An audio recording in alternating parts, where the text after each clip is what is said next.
Hello friends, आप सभी का स्वागत है आपके अपने चैनल RCT एकेडमी पर। फ्रेंड्स, आज के इस वीडियो में हम बिहार पुलिस 2023 में जो वैकेंसी आई है 21,000 कुछ पोस्ट पर, उसके लिए आज से हम previous year question practice set करने वाले हैं। तो आज के इस पहले प्रैक्टिस सेट में हम 100 क्वेश्चन देखेंगे, जिसमें जीके जीएस से संबंधित, साइंस से संबंधित और हिंदी से संबंधित प्रश्न होंगे।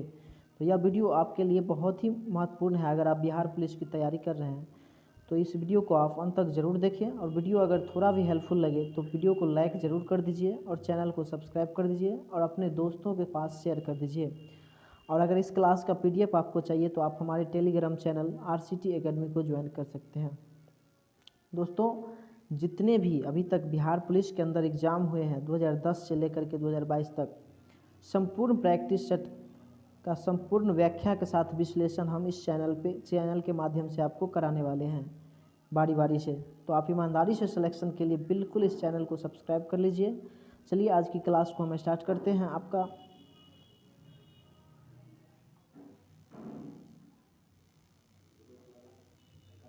देख सकते हैं यहाँ से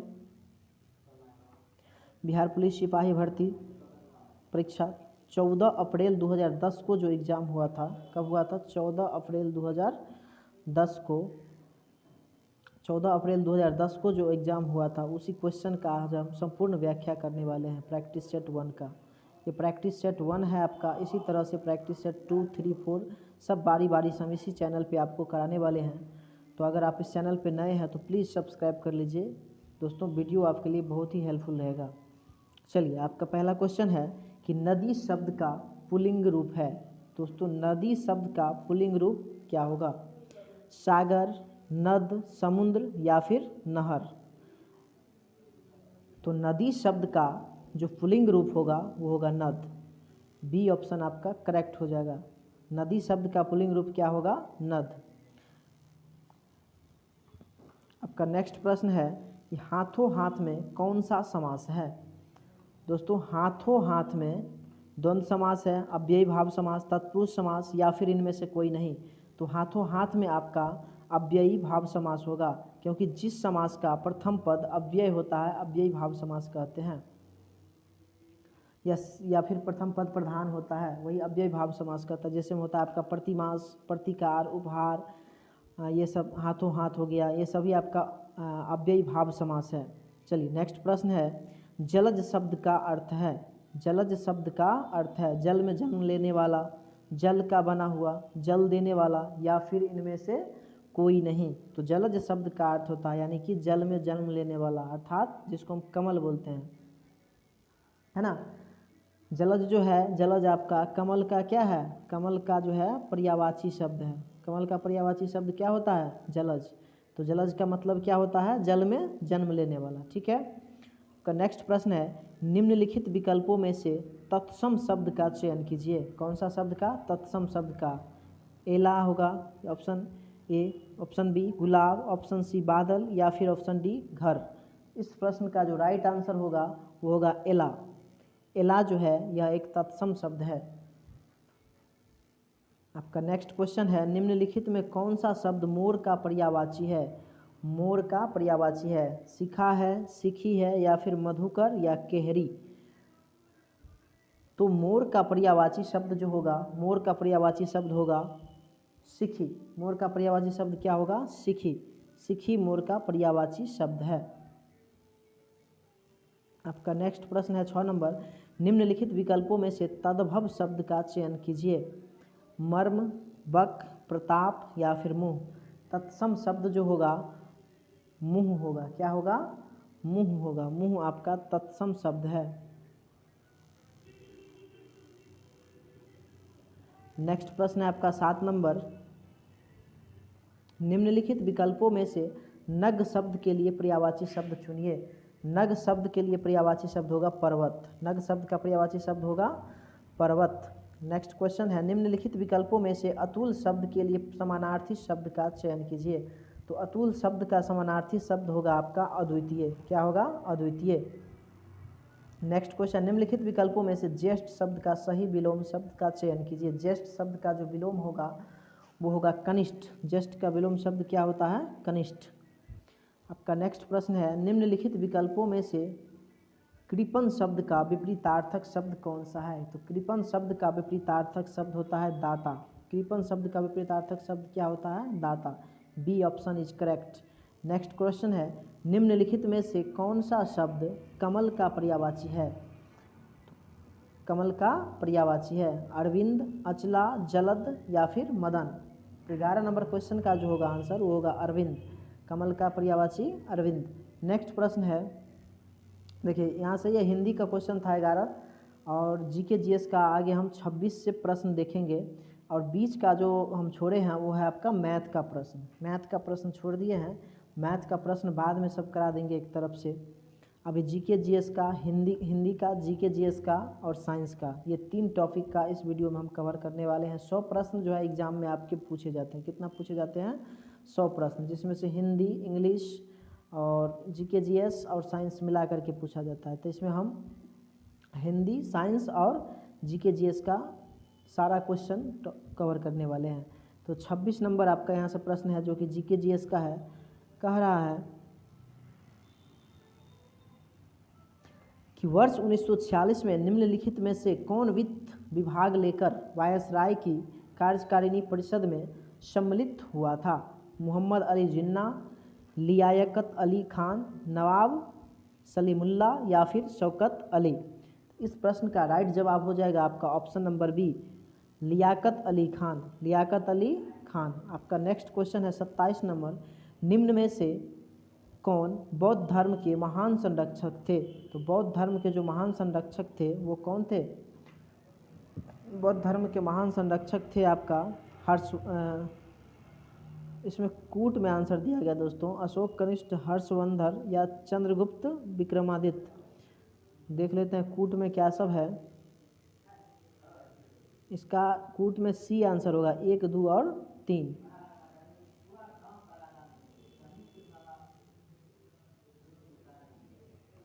यानी अशोक, कनिष्क, हर्षवर्धन और चंद्र, यही तीनों होगा आपका बौद्ध धर्म के महान संरक्षण। कौन कौन? अशोक, कनिष्क और हर्षवर्धन, अर्थात 3 ऑप्शन आपका सही होगा। 3 ऑप्शन सही होगा 27 का, यानी ऑप्शन सी सही होगा, 1, 2, 3। नेक्स्ट प्रश्न है आपका 28 नंबर, निम्नलिखित में से कौन royal commission on public services in India 1912 का सदस्य नहीं था? गोपाल कृष्ण गोखले, वैलेंटिन सिरोल या फिर अब्दुल रहीम या बाल गंगाधर तिलक। 28 नंबर क्वेश्चन का ऑप्शन डी, बाल गंगाधर तिलक। नेक्स्ट क्वेश्चन है 29 नंबर, निम्नलिखित में से किस एक पत्रिका का प्रकाशन महात्मा गांधी ने अपने दक्षिण अफ्रीका प्रवास के दौरान किया था? तो वो जो किया था वो इंडियन ओपिनियन का। किसका? इंडियन ओपिनियन का। आपका नेक्स्ट क्वेश्चन है, कांग्रेस के किस अधिवेशन में यह संकल्प पारित किया गया कि विधि के समक्ष जाति, वंश या स्त्री पुरुष का लिहाज किए बिना समानता होनी चाहिए? इस प्रश्न का जो राइट आंसर होगा आपका डी ऑप्शन, कराची अधिवेशन। किस अधिवेशन में किया? कराची अधिवेशन 1931। आपका नेक्स्ट क्वेश्चन है 31 नंबर, कि निम्न में से कौन सा सैंधव स्थल पंजाब में स्थित है? हड़प्पा, कालीबंगा, रामान केरी और सरायखोला, या हड़प्पा, मोहनजोदड़ो, कोटदिली और सरायखोला। इस प्रश्न का जो राइट आंसर होगा दोस्तों वो होगा D option, Harappa, Rahman, dairy, Saraikhola और जलीलपुर। डी ऑप्शन आपका करेक्ट हो जाएगा। नेक्स्ट प्रश्न है 32 नंबर, महान शहीद भगत सिंह, सुखदेव और राजगुरु को जब फांसी दी गई तब भारत का वायसराय कौन था? तो इस समय जो भारत का वायसराय था वो था लॉर्ड इरविन। कौन था? Lord Irwin. नेक्स्ट प्रश्न है आपका 33 नंबर, ब्रह्म समाज का संस्थापक कौन था? तो ब्रह्म समाज का संस्थापक जो है राजा राम मोहन राय। कौन था? राजा राम मोहन राय। नेक्स्ट प्रश्न है कि गौतम बुद्ध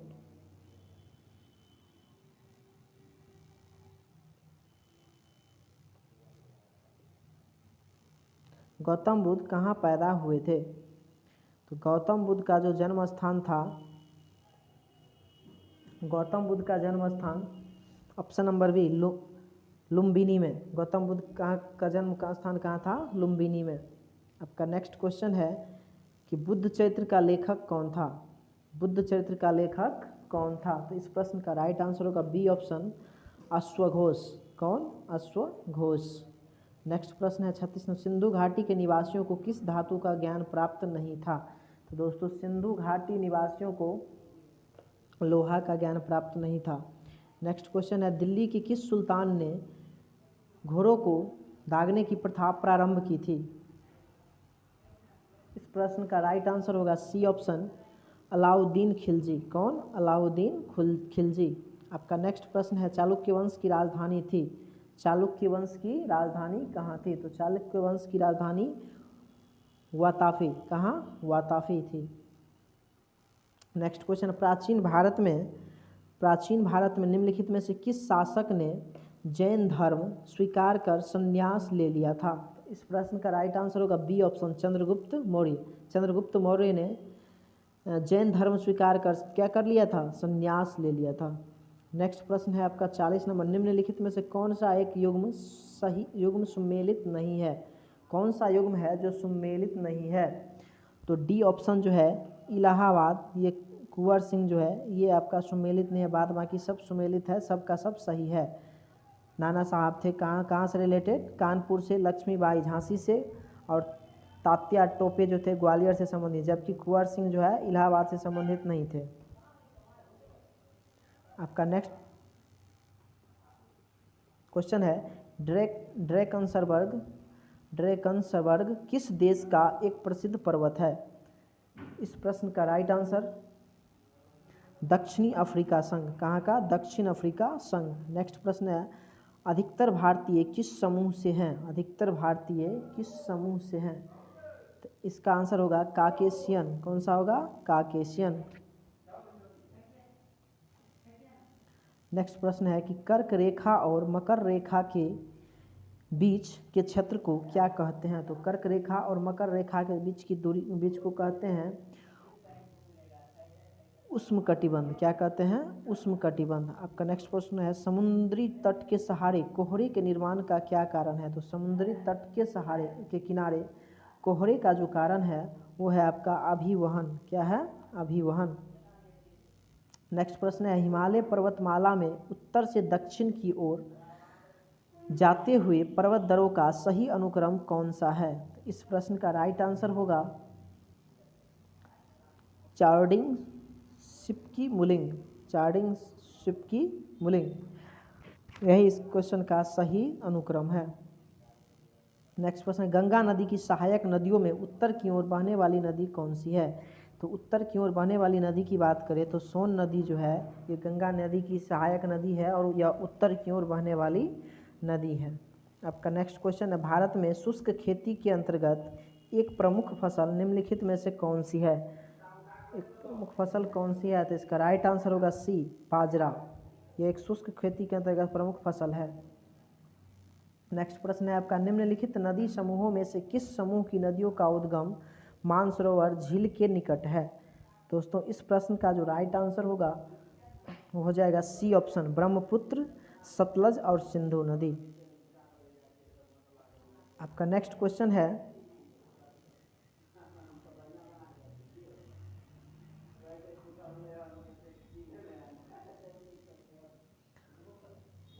नेक्स्ट क्वेश्चन है 49 नंबर कि उत्तर से दक्षिण की ओर जाते हुए नीचे दी हुई पर्वत श्रेणियों का कौन सा अनुक्रम सही है? तो इस प्रश्न का राइट आंसर होगा 49 नंबर का सी, सोन पर्वत श्रेणी, कैमूर पर्वत श्रेणी और रामगढ़ पर्वत श्रेणी। नेक्स्ट प्रश्न है 50 नंबर आपका कि भारत का अनन्य आर्थिक क्षेत्र संलग्न क्षेत्र के आगे समुद्र में कितनी दूर तक है? इस प्रश्न का राइट आंसर हो जाएगा दोस्तों बी ऑप्शन, 200 समुद्री मील। 200 समुद्री मील। आपका नेक्स्ट प्रश्न है 51 नंबर, निम्नलिखित राष्ट्रमार्गों में से किसकी सबसे अधिक लंबाई है? तो इस प्रश्न का राइट आंसर होगा सी, कोलकाता हजीरा, इसकी लंबाई सबसे अधिक है। नेक्स्ट प्रश्न है कि भारत का देशांतरीय विस्तार है, भारत का जो देशांतरीय विस्तार है वो आपका 68 डिग्री 7 मिनट पूर्व से 97 डिग्री 25 मिनट पूर्व तक, अर्थात बी ऑप्शन आपका करेक्ट हो जाएगा। नेक्स्ट क्वेश्चन है, लक्षद्वीप समूह में प्रवाल द्वीपों की संख्या कितनी है? प्रवाल द्वीपों की संख्या कितनी है? इस प्रश्न का राइट आंसर होगा आपका सी नंबर 12। कितने हैं? 12 है। नेक्स्ट क्वेश्चन है कि निम्न द्वीपों में अरब सागर में स्थित द्वीप कौन से नहीं है? कौन से नहीं है? क्या श्रीहरिकोटा, एलिफेंटा, भटकल या फिर ट्रिंकेट? इस प्रश्न का जो राइट आंसर होगा वो होगा दोस्तों 1 और 4। 1 और 4 सी ऑप्शन इसका करेक्ट होगा, यानी कि 1 और 4। 1 में जो दिया है श्रीहरिकोटा और 4 में दिया ट्रिंकेट, वही अरब सागर में स्थित नहीं है। नेक्स्ट प्रश्न 55 और निम्नलिखित में से कौन सी नदी अरावली पर्वतमाला से निकलती है? तो अरावली पर्वतमाला से जो निकलती है उस नदी का नाम है लूनी नदी। कौन सी नदी? लूनी नदी। नेक्स्ट प्रश्न, निम्नलिखित में से किसे आधुनिक मनु कहा जाता है? तो आधुनिक मनु किसे कहा जाता है? तो B.R. अम्बेडकर को जो है आधुनिक मनु कहा जाता है। आपका नेक्स्ट क्वेश्चन, हमारे देश में किसी राज्य की कार्यपालिका शक्ति का प्रधान होता है? तो कार्यपालिका शक्ति का जो प्रधान होता है वो होता है आपका राज्यपाल। कौन होता है? राज्यपाल। आपका नेक्स्ट क्वेश्चन है कि हमारे संविधान के भाग 3 में उपबंधित धर्म की स्वतंत्रता का अधिकार की अभिव्यक्ति किस प्रकार की है? इस प्रश्न का राइट जवाब हो जाएगा सी ऑप्शन, उपयुक्त दोनों, यानी नकारात्मक और सकारात्मक दोनों होगा, अर्थात ऑप्शन सी आपका करेक्ट हो जाएगा। नेक्स्ट प्रश्न है 59 नंबर, भारत में नागरिकता संबंधी विधान बनाने का प्राधिकार प्राप्त है? किसको प्राप्त है? तो इस क्वेश्चन का राइट आंसर होगा संसद को। किसको? संसद को। तो नागरिकता संबंधी विधान बनाने का जो प्राधिकार है प्राप्त है वो किसको प्राप्त है? संसद को। नेक्स्ट प्रश्न है 60 नंबर, हमारे संविधान के किस अनुच्छेद में पर्यावरण का संरक्षण तथा संवर्धन उपबंधित है? तो उस अनुच्छेद का नाम है दोस्तों अनुच्छेद 48 क। अनुच्छेद 48 क। नेक्स्ट प्रश्न है आपका, भारतीय संविधान में सार्वजनिक वयस्क मताधिकार की व्यवस्था किस अनुच्छेद में उल्लेखित है? किस अनुच्छेद में उल्लेखित है? तो अनुच्छेद 326 में उल्लेखित है। आपका नेक्स्ट क्वेश्चन है, भारतीय संविधान के प्रारूप समिति के अध्यक्ष डॉक्टर B.R. अम्बेडकर ने किस अनुच्छेद को संविधान का हृदय एवं आत्मा कहा है? इस क्वेश्चन का राइट जवाब होगा अनुच्छेद 32 को। किसको? अनुच्छेद 32 को। सर्वोच्च न्यायालय को संविधान के किस अनुच्छेद समूह में न्यायिक पुनरावलोकन की शक्ति प्राप्त होती है? इस प्रश्न का राइट जवाब होगा सी ऑप्शन, अनुच्छेद 13, 251 तथा 254 से। भारत के महान्यायवादी की नियुक्ति कौन करता है? तो इस क्वेश्चन का जो राइट आंसर होगा वो होगा सी, राष्ट्रपति। कौन करता है? राष्ट्रपति। आपका नेक्स्ट क्वेश्चन है, स्वतंत्र भारत के प्रथम कानून मंत्री कौन थे? दोस्तों स्वतंत्र भारत की प्रथम कानून मंत्री की बात करें तो स्वतंत्र भारत के जो प्रथम कानून मंत्री थे वो थे आपका डॉक्टर B.R. अम्बेडकर ही स्वतंत्र भारत के आपका पहला कानून मंत्री थे, और इसे ही संविधान का क्या कहा जाता है? पिता भी कहा जाता है, संविधान का जनक कहा जाता है। किसको? B.R. अम्बेडकर को। नेक्स्ट क्वेश्चन है, भारत एक संघ राज्य है या फिर गणतंत्र राज्य है, राज्यों का संघ है या फिर एकात्मक है? तो इस क्वेश्चन का राइट जवाब हो जाएगा राज्यों का संघ है। भारत एक क्या है? राज्यों का संघ है। नेक्स्ट प्रश्न है कि राज्यपाल की नियुक्ति किसके द्वारा की जाती है? दोस्तों राज्यपाल की जो नियुक्ति की जाती है किसके द्वारा? राष्ट्रपति के द्वारा राज्यपाल की नियुक्ति की जाती है। भारत में केंद्रीय मंत्रिपरिषद किसके प्रति उत्तरदायी है? इस क्वेश्चन का राइट आंसर होगा लोकसभा। किसके प्रति? लोकसभा। नेक्स्ट क्वेश्चन है, भारत के राष्ट्रपति का कार्यकाल कितने वर्ष का होता है? तो भारत के राष्ट्रपति का जो कार्यकाल होता है वो होता है आपका 5 वर्षों का। कितने वर्षों का? 5 वर्षों का। नेक्स्ट क्वेश्चन है, भारतीय संविधान की प्रस्तावना में 42वें संविधान संशोधन द्वारा कौन से शब्द जोड़े गए? इस क्वेश्चन का राइट आंसर होगा 70 का डी ऑप्शन, समाजवादी, धर्मनिरपेक्ष और राष्ट्र की अखंडता, इसी शब्द को जोड़ेगा, अर्थात डी ऑप्शन आपका करेक्ट हो जाएगा। नेक्स्ट क्वेश्चन 71 नंबर से आपका साइंस का स्टार्ट होता है। साइंस का पहला क्वेश्चन है, रेलवे प्लेटफॉर्म के किनारे पर खड़े बालक के सामने तेज गति से रेलगाड़ी के गुजरने पर बालक पर क्या होगा? कोई प्रभाव नहीं पड़ेगा। प्लेटफॉर्म पर गाड़ी से दूर जा गिरेगा, या फिर गाड़ी की ओर गिर सकता है, या फिर गाड़ी की ओर या उससे दूर गिर सकता है, जो गाड़ी की चाल पर निर्भर करता है। तो इस क्वेश्चन का दोस्तों राइट आंसर होगा सी ऑप्शन, गाड़ी की ओर गिर सकता है। ठीक है ना। रेलवे के प्लेटफॉर्म के किनारे जो खड़ा बालक रहेगा वो तेज़ गति से रेलगाड़ी के गुजरने पर हो सकता है कि वो गाड़ी की ओर गिर सकता है, यही हो सकता है। आपका नेक्स्ट प्रश्न है 72 नंबर की, टेलीविज़न के सिग्नल एक निश्चित दूरी के आगे के स्थानों पर साधारणतः नहीं प्राप्त हो पाते, क्योंकि सिग्नलों की तीव्रता कम होती है, एंटीना की सामर्थ्य कम होती है, या फिर वायु में सिग्नल अवशोषित हो जाते हैं, या फिर पृथ्वी की वक्रता के कारण सिग्नल वहां नहीं पहुंच पाता, या यही। तो ये इसमें से कौन सा ऑप्शन होगा? तो 72 का राइट आंसर होगा आपका डी, पृथ्वी की वक्रता के कारण सिग्नल वहां नहीं पहुंच पाता है।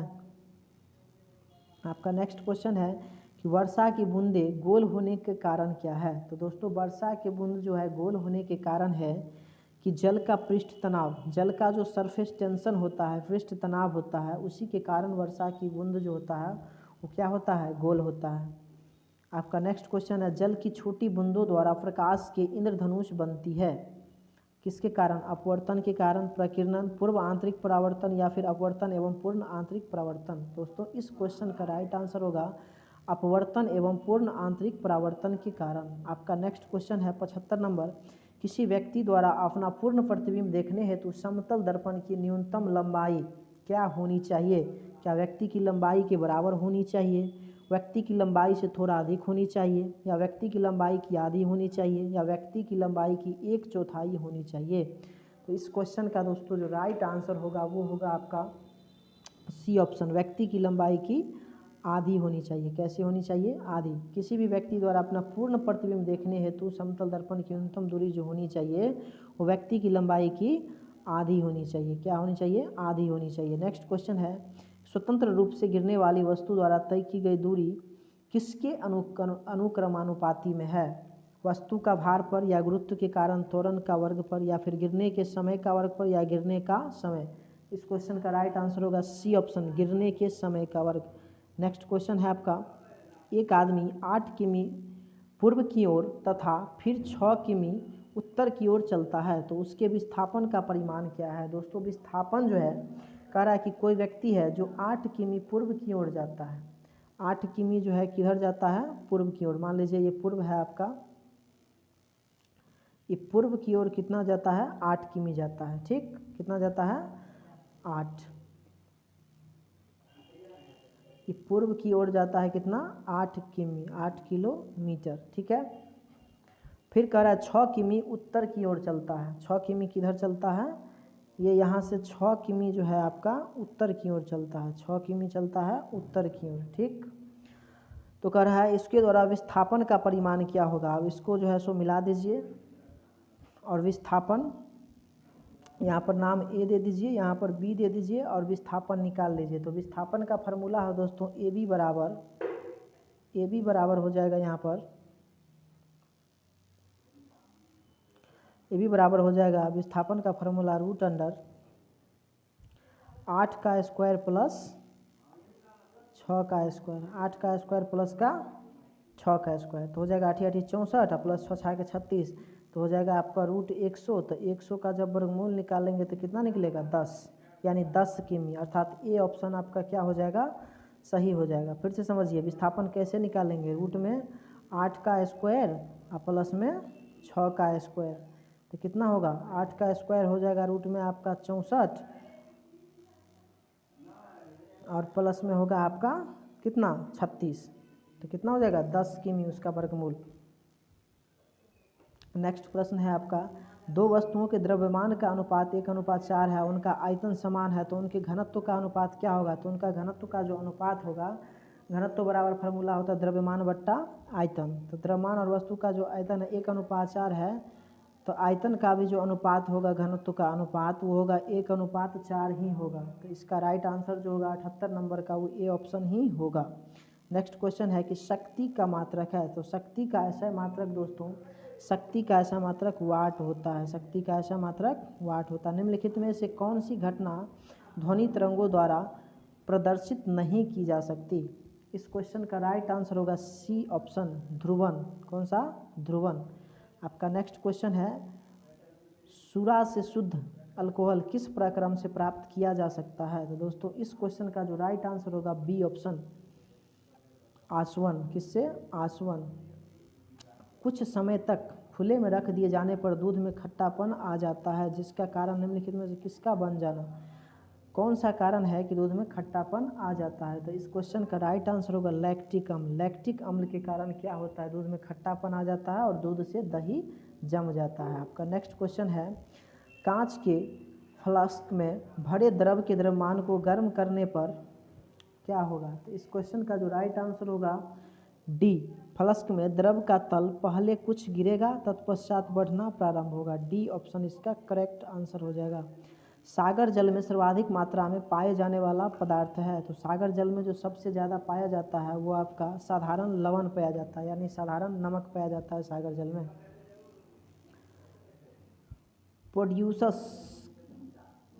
प्रोड्यूसर गैस रासायनिक रूप में निर्मित होती है? किस रासायनिक रूप में निर्मित होती है? तो CO+N2 के रूप में निर्मित होती है।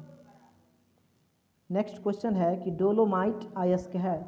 डोलोमाइट जो अयस्क है, डोलोमाइट अयस्क है आपका मैग्नीशियम Mg का। किसका? मैग्नीशियम Mg का जो अयस्क है वो क्या है? डोलोमाइट है। नेक्स्ट प्रश्न है आपका, निम्नलिखित में से कौन सी रासायनिक अभिक्रिया नहीं है?